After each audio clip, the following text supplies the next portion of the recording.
Okay, let's start our next video. Oh boy.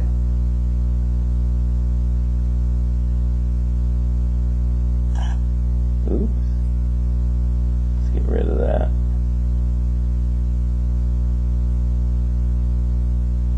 Okay.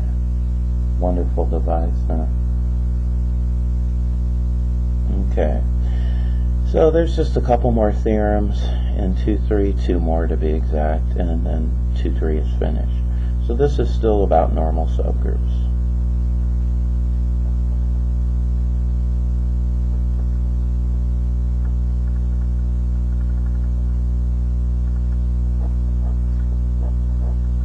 Okay. If you remember, if you have a group and a couple subgroups, then from the homework we know what HK is. Remember, it's just what it looks like.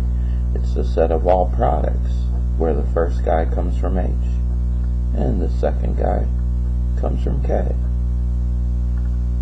And on your first test, you proved that if G is abelian, then HK is a subgroup. However, it's not always a subgroup. Okay?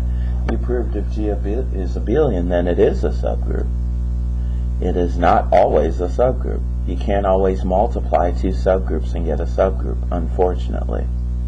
But you proved on your first test, if the group's abelian, then you can. Well, what if the group's not abelian?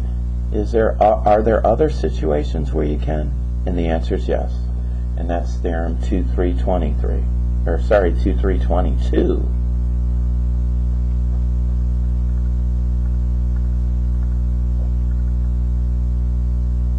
And it goes like this. Let G be a group.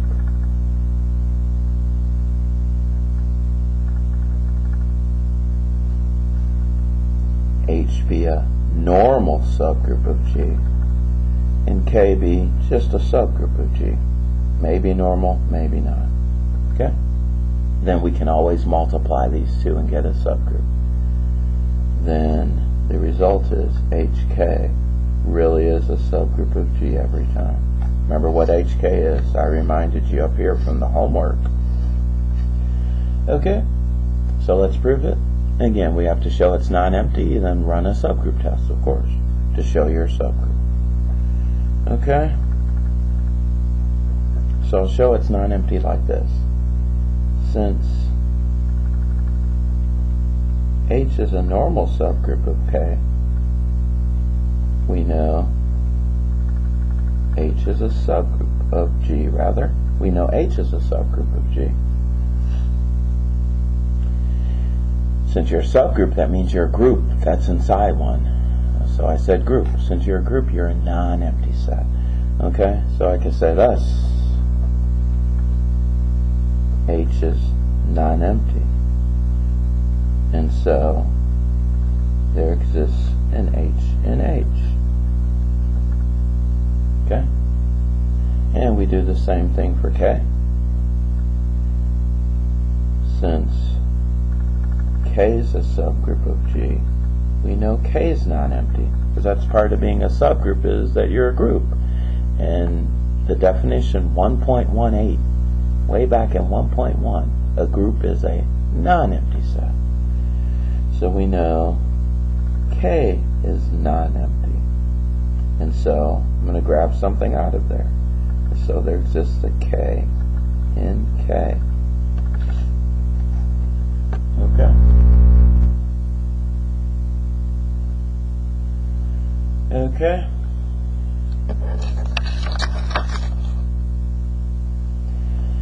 Now, as soon as I take this element of H and apply it to this element of K, we have formed an element of HK up here, making HK non-empty. Okay? So I do that.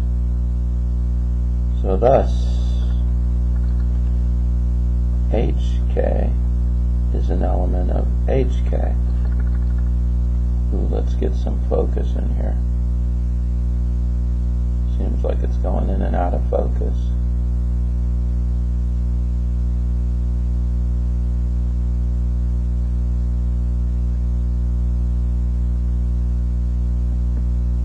Guess we're okay. And so HK is not empty.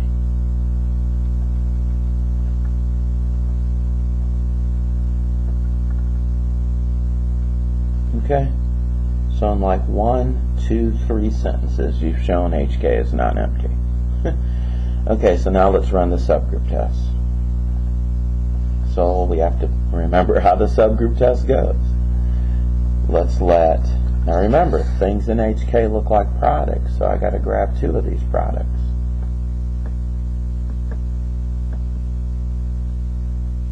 Trying to get some focus here. Make sure we're really in focus. Feels like we're not. Like I said, it's a wonderful device. Okay, so let's let H1K1 and also H2K2 be in HK. And let's tell the reader where these are at. Where H1 and H2 are in H, and K1 and K2 are in K. Then what do you got to show the subgroup test? You have to show one applied to the inverse of the other is still in the set. So I'll remind you of that, because you forgot. Want to show H1, K1, H2, K2 inverse is still in the set HK. If you can show this one thing, then HK is a subgroup. Why? By the subgroup test. Okay? Okay, so let's try to show that one thing.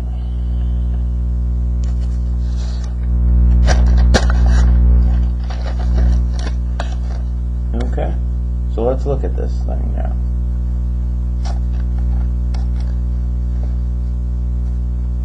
So if you could say now, let's try to do this like this so you can see it, the old stuff too. Let's try to do this like this so you can see the old stuff too. Okay, let's go like that.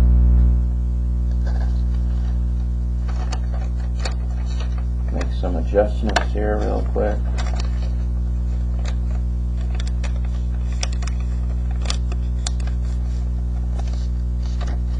Okay, so you can still see what we want to show. Because some people forget, I don't know. I don't know why, but they do. Okay, so we want to show that. So let's look at this element. So I'll say now, if you look at H1, K1, H2, K2 inverse, what could you say that's equal to? Well, from 1.1.24, the first theorem that we proved in group theory, we know the inverse of a product is the product of the inverses in the reverse order. So that's H1, K1, K2 inverse, H2 inverse. That's by 1.1.24. The very first theorem we proved in group theory. Let's write it down here so you can see it. 1.1.24. Okay?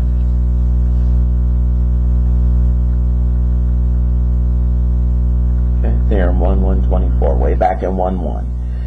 Okay? So, that's not obviously an element of HK, because to be an element of HK, I'll remind you, here it is right here. You have to look like something in H applied to something in K. Let's have a look at what we look like. We look like something in H applied to something in K applied to something in H. Okay, so we got work to do, right? Okay, so how are we going to do this? Well, let's see the goodies we've been blessed with, as usual. If you look, we've been blessed that H is a normal subgroup of G. put it in lights. Okay? They say if you do this, then they'll see it. So that's why I do this. Okay? We need to use this now as a weapon. Okay? Force ourselves to use it. Because if we never use that, then we're never going to prove anything. Okay?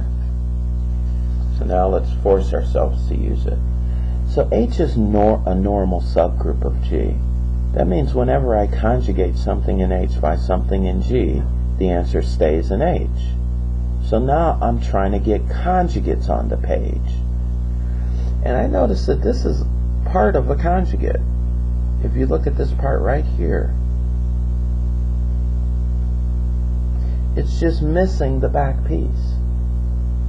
Because that is something in H. Because H2 was in H, so H2 inverse is in H because H is a subgroup. In fact, it's a normal subgroup. So you can see this is part of a conjugate. So I'm going to give it the back piece. Now I can't just give it this time because I got an equal sign here. I got to give it to this element without changing it.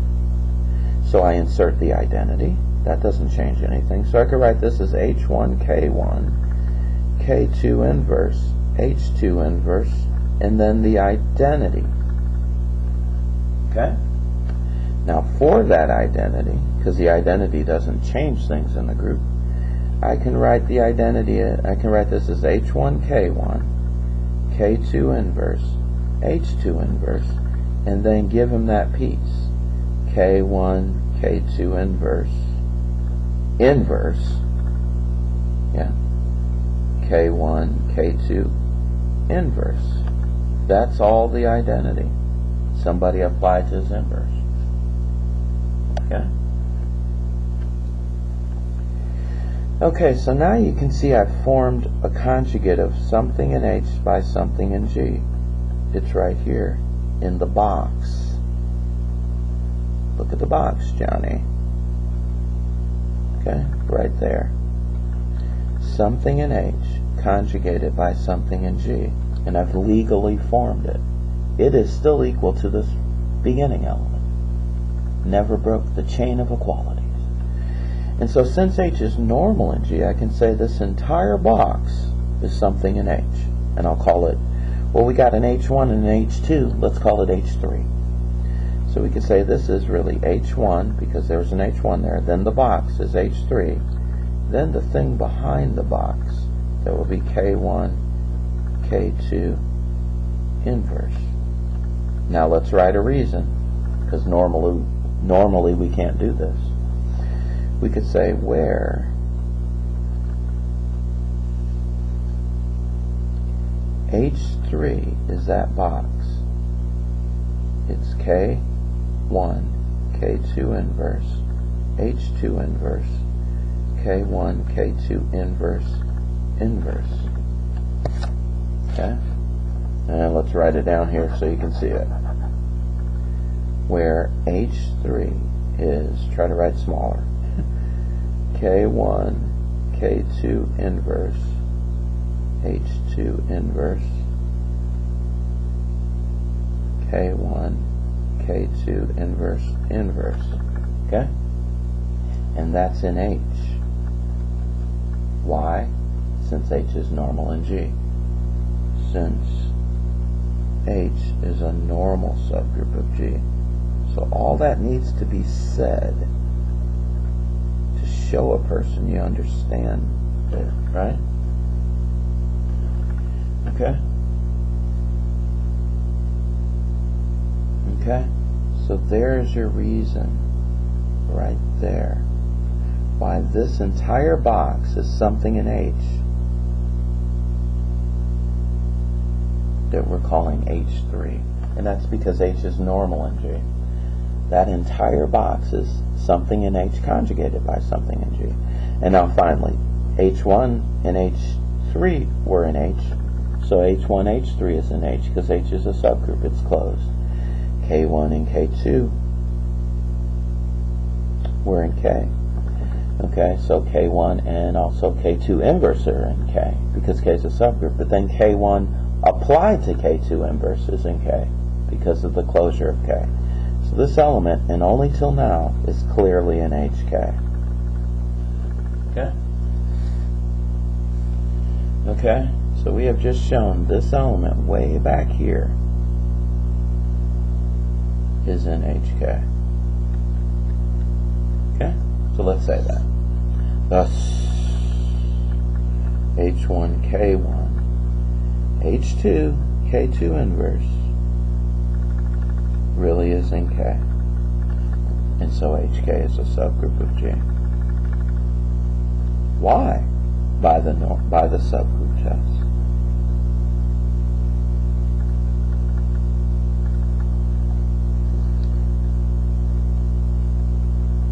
And that's your proof.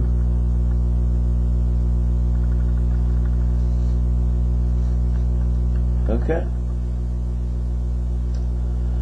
Okay, one last theorem in 2.3, and then 2.3 is done.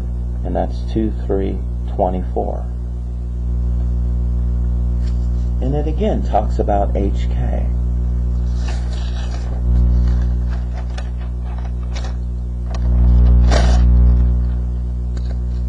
Okay. Now we know, be careful, we know if G is abelian and H and K are subgroups of G, then HK is a subgroup of G. You proved that on the test. Unless you just wrote that and didn't realize what you're writing. Okay, and then in 2.3.22, just now, we showed, I'll remind you, we showed if just one of them's normal, then again HK is a subgroup of G. Remember what HK is. It's a set of products here. But in general, HK is not a subgroup of G, even though H and K are subgroups of G. Just only under these conditions, one's normal or the group's abelian, that it is a subgroup. Nevertheless, it is a set of products here. And whether it's a subgroup or not, one could still wonder how many products live in this set. And remarkably, we can count them. And that is theorem 2.3.24. And it goes like this. Theorem 2.3.24. Okay, there you go. Let G be a group. H be just a subgroup of G, not necessarily normal. And K be a subgroup of G, not necessarily normal. Then whether or not HK is a subgroup of G, we don't care. We are still wondering how many products are in there. And remarkably, we can still count them, whether it's a subgroup or not. So the result is, then HK, the order of HK, is the order of H times the order of K over the order of H intersect K. Okay, so let's prove this.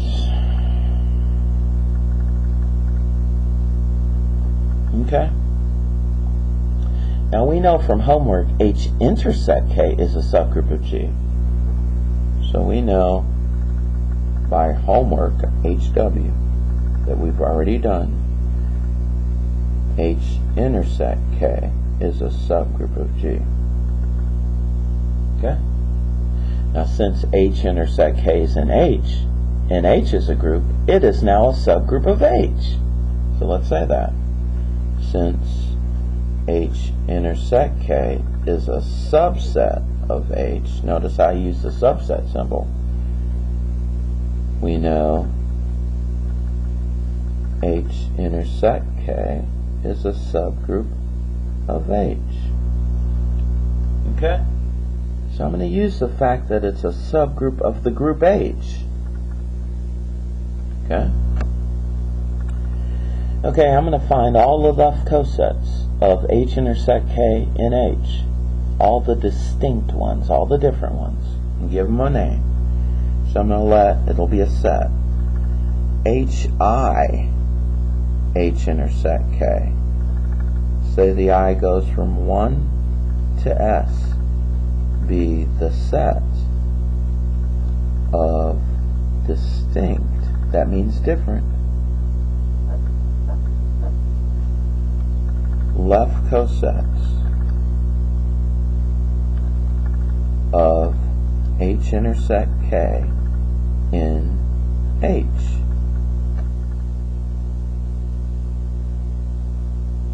Okay?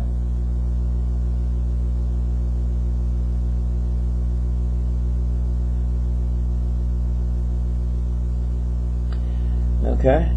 Where, let's put a comma, let's tell a person what all this notation means. Where S is some positive integer, that will be the number of left cosets of H intersect K and H. And what are these HIs? They come from H, of course. And HI is an element of H for every I 1 to S. Why, yes. Okay? Then we know something special when you take the set of distinct left cosets of a subgroup in any group, is that group is a union of those cosets, and the union is disjoint. That was by 213 back in 2.1. Okay, so I'm going to use that now.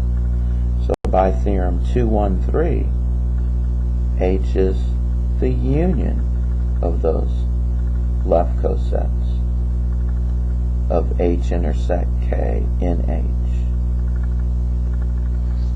That's what we struggled so hard to prove in 213. Okay, so now the proof follows in two claims. So claim 1.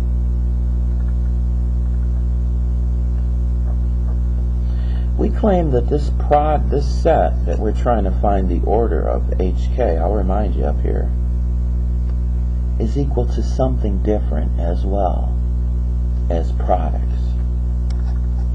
It's equal to a union, and that's the first claim.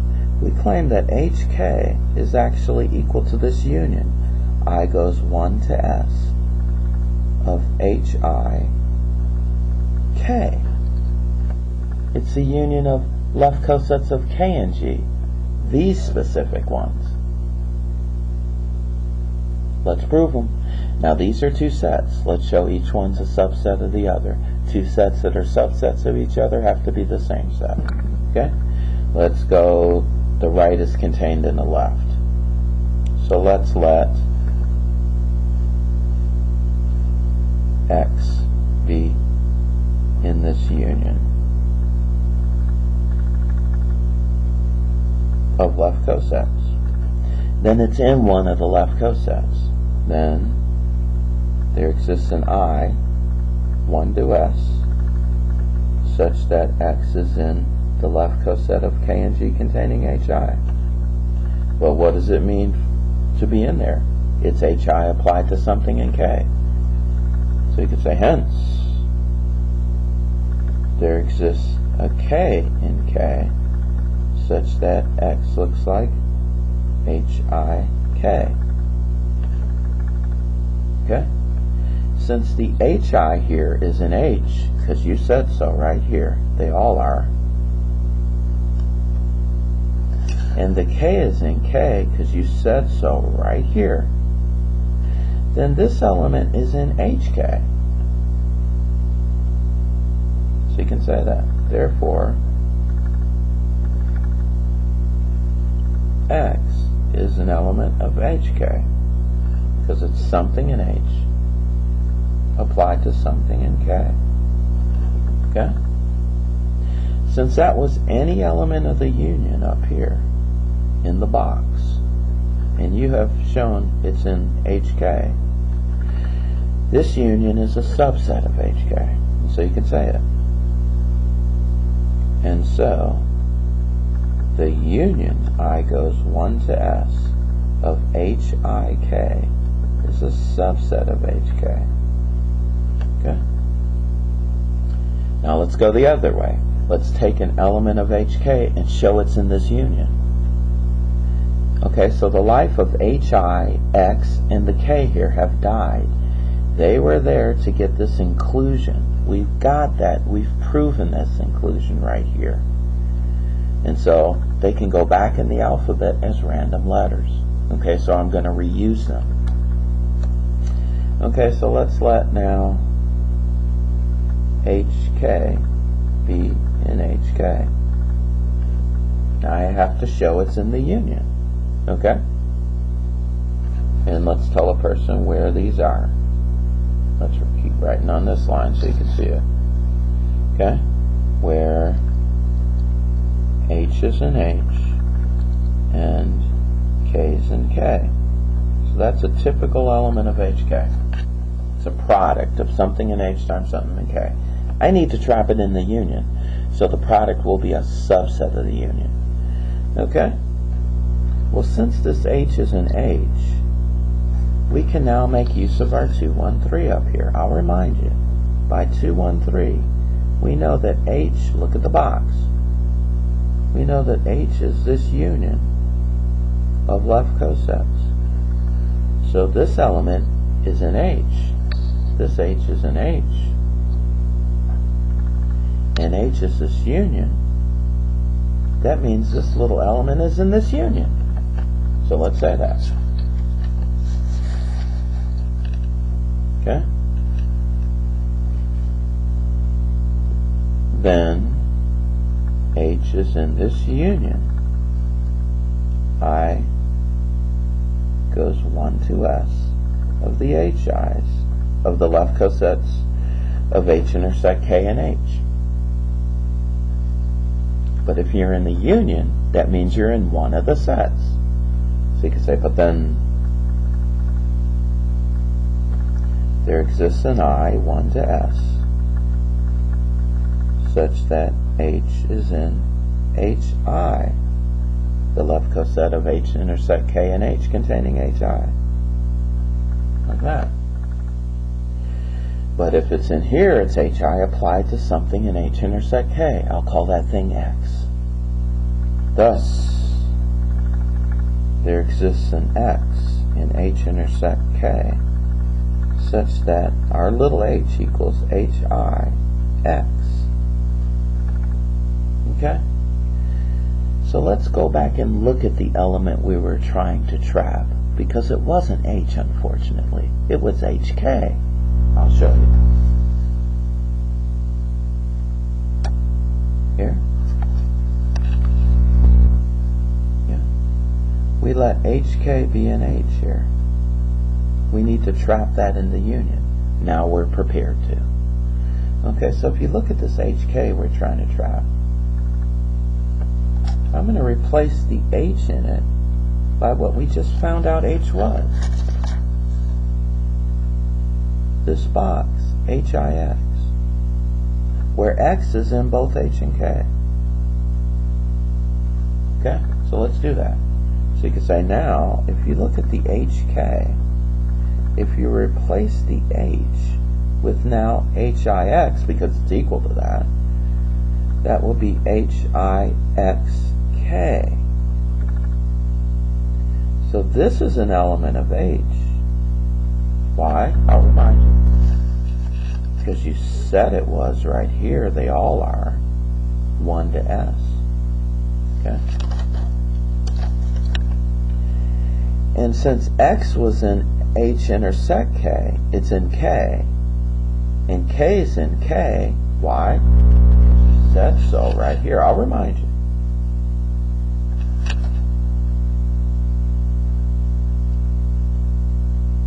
Okay? This element, in case of subgroup, is in K.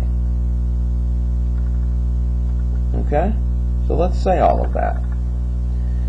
Since X is in H intersect K, we know X is in K. So you can say, thus, XK is an element of K. So you can say, since HI, the first piece here in the circle, is in H, we get, now let's say the final punchline, HIXK is in HK. But that's equal to HK from this box right here. Let's say that. And so HK really is in HK. Or sorry, I don't want to do that actually. It is in HK, but right here I want to realize it's HI times something in K, so it's in HIK. The other statement I wrote was true, but we don't want to get it there. We want to get it in the union. Okay, so realize that this is HI, and this is something in K, so this element is in the left coset of K in G containing HI. And so now this product is equal to HK, and so we've shown that that's in that left coset. Write it carefully now, HIK. Okay, so that's where we want to trap it. It's also in the other place I wrote, but that doesn't do us any good, right? Okay, so it's HI applied to something in K that's in the left coset of K and G containing HI. Okay? But this product is equal through this box HK, so he's in that coset. But if he's in that coset, he's in the union. So therefore, we're home free. HK is in the union of all of those.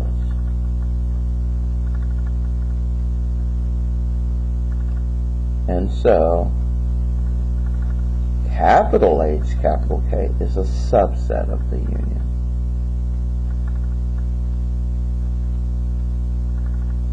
Okay? So let's put our two inclusions together. I'll draw them in a lit up box so you can keep track of it all. Here we showed HK as a subset of the union. Let's light that box up, because some people are getting scared. So let's light it up. They said when they get scared, light it up. So here we showed that in our mind. We showed the union was a subset of HK right here. Let's light that one up so you don't get scared. Okay? Never want you to be scared.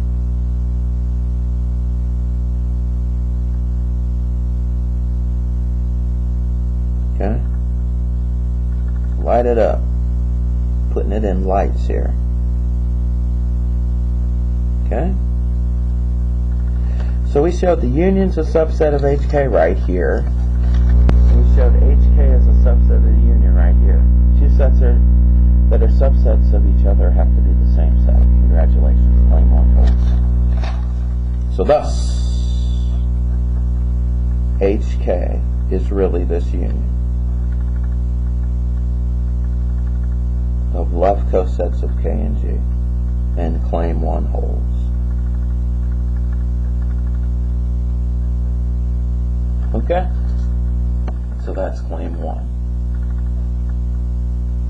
Claim two, boogaloo. Okay, so claim two is that this union's actually disjoint. Okay? We claim this union not only is HK, but it's actually disjoint. So claim two. Claim two. And of course we have to prove it. The union in claim one is disjoint. Some people don't even know what disjoint means. It means no two sets intersect each other. Any two different sets in that union intersect each other in the empty set every time. Okay, so let's prove it. Let's suppose two of them intersect each other. Now you're looking at what they are right here. I'll remind you. here is that union, right there. I'm going to grab two of them. You can see they're left cosets of K and G. I'm going to grab two different ones. Suppose they intersect each other and try to get a contradiction. So let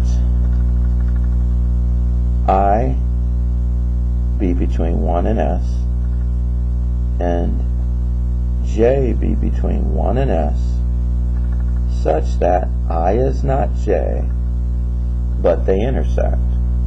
But HIK intersected with HJK is not empty.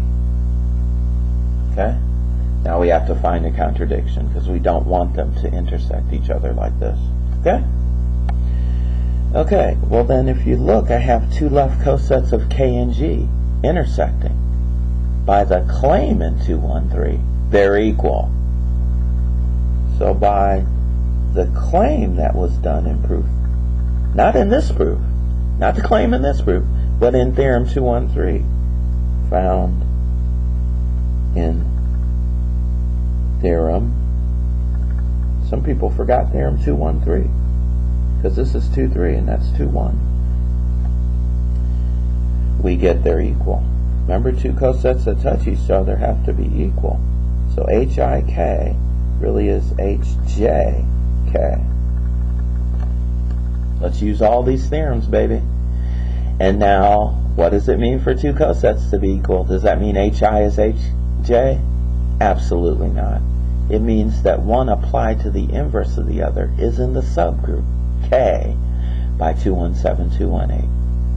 Okay. So by 217, 218, got to remember your theorems because you may need to use them. We have HJ inverse HI is in the subgroup. The subgroup's K this time, in K. But wait a minute, HI and HJ came from H. Yeah, I'll remind you. Because it happened so long ago you can't remember. Right here you said they're all in H in this circle here. HI is in H for every I1 to S. And H is a subgroup, it's closed. So this is in H. So let's say that. But HJ inverse HI is in H. And so HJ inverse HI is in both H and K. It's in H intersect K. Yeah, it's in H and it's in H and it's in K. So it's in H intersect K. But wait a minute, if this is in H intersect K, by 217, 218, those left cosets are the same. Thus, by 217, 218, used again, baby. You scared to use something twice? HI, H intersect K, the left coset of H intersect K in H, containing HI, is equal to the left coset of H intersect K in H containing HJ. Yeah. Well, wait a minute. Those were distinct cosets because you said so. I'll remind you. I even underlined it 3 times. Here it is right here. Distinct left cosets. That means all different if you're not too sure about the word distinct. See? You said it right here.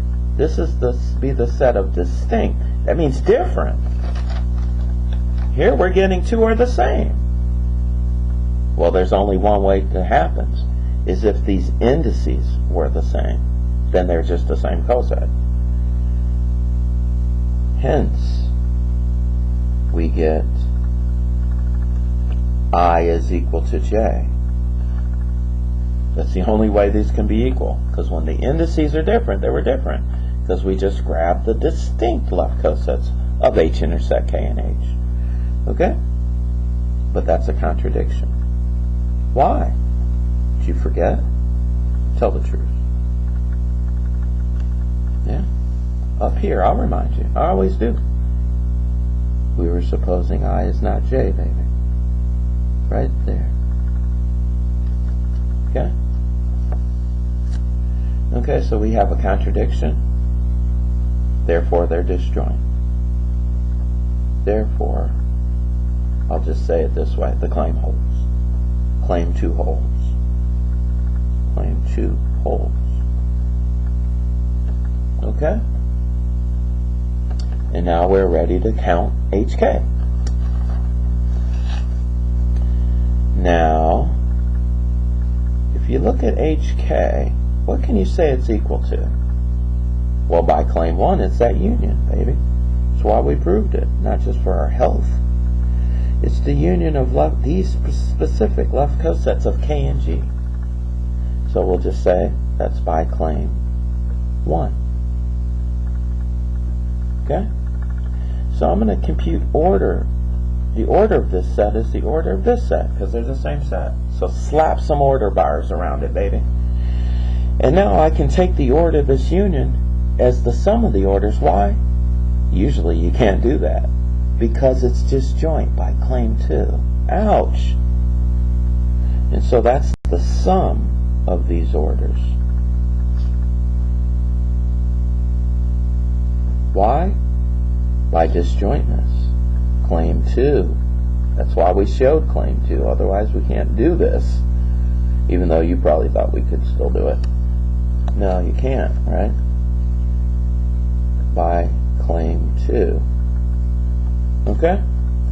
And now finally, I could say what each of these numbers are for each I by 217, 218.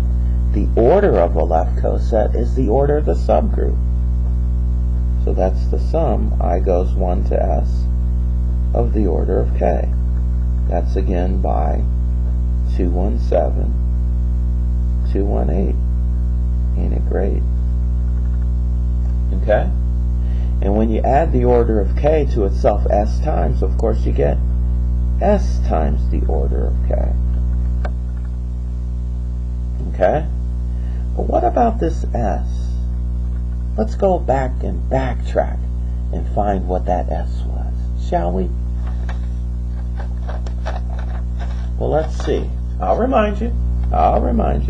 Here it is. Here's where it first appeared. Showed its ugly face, okay? It was the number of distinct left cosets of H intersect K and H. But the number of distinct left cosets by Lagrange's theorem is the order of the group, that will be H this time, over the order of the subgroup, that will be H intersect K. And that's theorem 219, one of the theorems you had to know for the last test. Okay, so that's equal to the order of the group, which is H, not G, over the order of the subgroup, which is H intersect K, not H. So that's what the circle is. And we still have the order of K there. And that's by 219. Let's give you a reason for every step, baby. Smash it together, and we're done. It's the order of H times the order of K over the order of H intersect K. And so, we have shown that the order of H intersect K is equal to the product of their orders over the order of their intersection. Whee! Okay? And so that is the end of the proof. Let's say it. Thus, because so much happened there, you got scared. Thus, the order of H intersect K really is the order of H times the order of K over the order of H intersect K. Okay, and then put our box. Let's get rid of that box. Okay? And with that being said, that is the end of 2.13 or 2.3 normal subgroups. And so that means see